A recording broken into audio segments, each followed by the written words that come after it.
চাঁদপুরে বন্যার পানিতে তলিয়ে আছে বহু বাড়িঘর ও রাস্তাঘাট। পানি বাড়ায় প্রতিদিনই বাড়ছে বন্যা আক্রান্ত মানুষের সংখ্যা। সবশেষ তথ্য জানতে চাঁদপুর থেকে যোগ দিচ্ছেন সহকর্মী ইব্রাহিম রনি। রনি, চাঁদপুরের সার্বিক বন্যা পরিস্থিতি এখন কেমন এবং ত্রাণ তৎপরতা কেমন দেখছেন? জি নওশিন, চাঁদপুরের বন্যা পরিস্থিতি অপরিবর্তিত রয়েছে।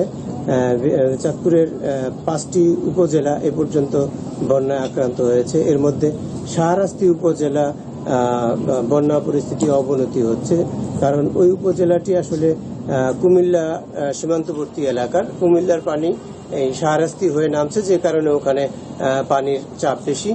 মানুষ প্রতিদিনই বন্যা কবলিত মানুষের সংখ্যা বাড়ছে। বর্তমানে চাঁদপুরে শাহরাস্তিতেই 6,000 মানুষ আশ্রয় কেন্দ্রে অবস্থান করছে। 60,000-এর বেশি ওই উপজেলাতেই মানুষ বন্যা কবলিত হয়েছে। চাঁদপুরের পুরো 5টি উপজেলাতে টোটাল 1 লাখেরও বেশি মানুষ বন্যায় আক্রান্ত হয়েছে। এই চাঁদপুরের হাইমচরে মানুষ এখনো পানিবন্দী আছে অনেকেই। আর চাঁদপুরের ত্রাণ তৎপরতা বলতে যেটি হচ্ছে, সরকারিভাবে ত্রাণ তৎপরতা চলছে। ইউনিয়ন পর্যায়ে জনপ্রতিনিধি, প্রশাসনিক কর্মকর্তা এবং স্বেচ্ছাসেবীদের মাধ্যমে সরকারি ত্রাণ তৎপরতা চালানো হচ্ছে। মানুষের ঘরে ঘরে পৌঁছে দেওয়া হচ্ছে। এছাড়া বিভিন্ন ব্যক্তি এবং সংগঠনের উদ্যোগেও ত্রাণ তৎপরতা চলছে।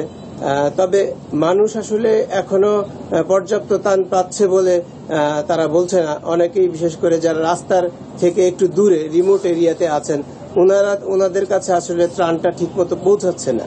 ওনারা আসলে বলছেন যে আসলে একটু ভেতরে হয় বা রিমোট এরিয়াতে হয়, তারা অনেকেই সেখানে ত্রাণ নিয়ে যাচ্ছেন না নিয়মিত।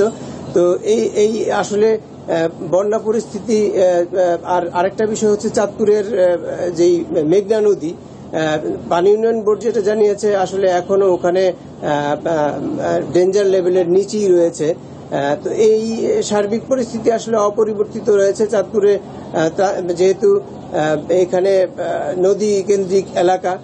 জোয়ার ভাটা অনেক জায়গায় নতুন করে প্লাবিত হচ্ছে, আবার পানি নেমে যাচ্ছে। তবে বৃষ্টির পানি যেসব এলাকায় আটকা পড়েছে, সেগুলো নামতে অনেকখানি সময় নিচ্ছে।